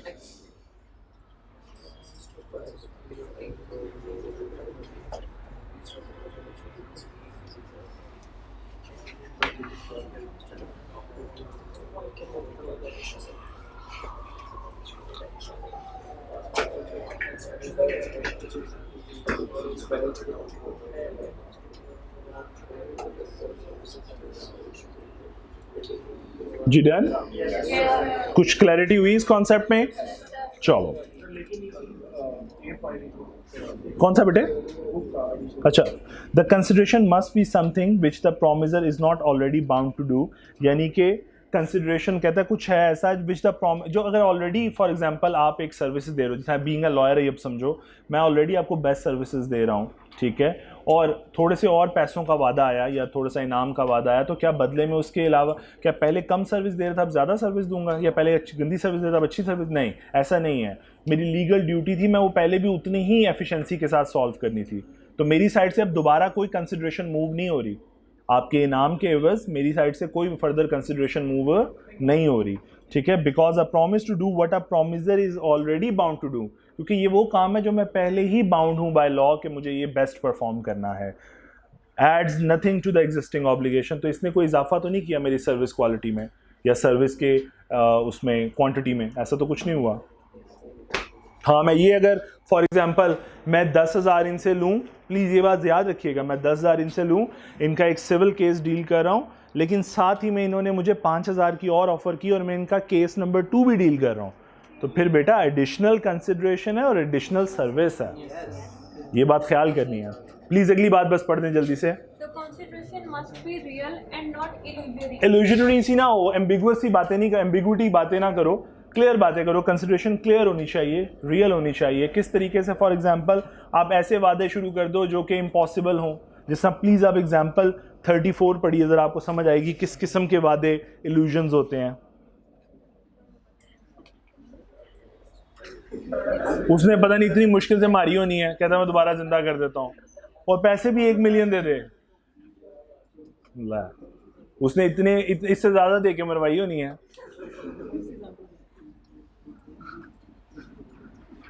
प्लीज एग्जांपल 33, 34 और 35 पढ़ लें।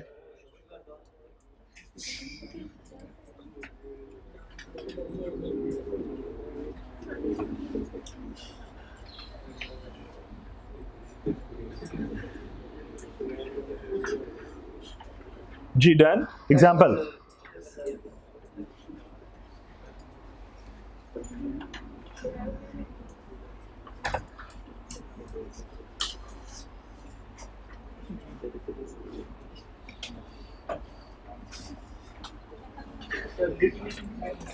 केस फाइल करना है, लिटिगेशन, लीगल केस।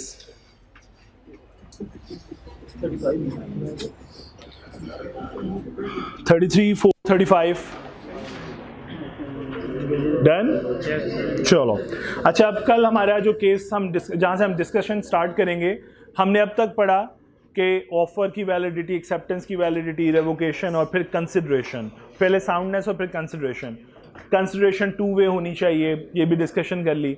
अब हम कल पढ़ेंगे कंसिडरेशन 1 वे भी हो तो कॉन्ट्रैक्ट वैलिड होता है। अभी तक हमने क्या पढ़ा कि कंसिडरेशन 2 वे होनी चाहिए, दोनों पार्टीज के लिए बेनिफिट मौजूद होना चाहिए अंडर दी कॉन्ट्रैक्ट, ऐसा ही है। सो अब हम पढ़ेंगे, हमारा जो नेक्स्ट स्टेप होगा वो होगा कि अगर एक पार्टी अपनी कंसिडरेशन दे दे और दूसरी ना दे, तब भी कुछ केसेस ऐसे हैं जिसमें कॉन्ट्रैक्ट जो होगा वो एक वैलिड कॉन्ट्रैक्ट होगा। अल्लाह ताला आप सबको आसानी अता फरमाए।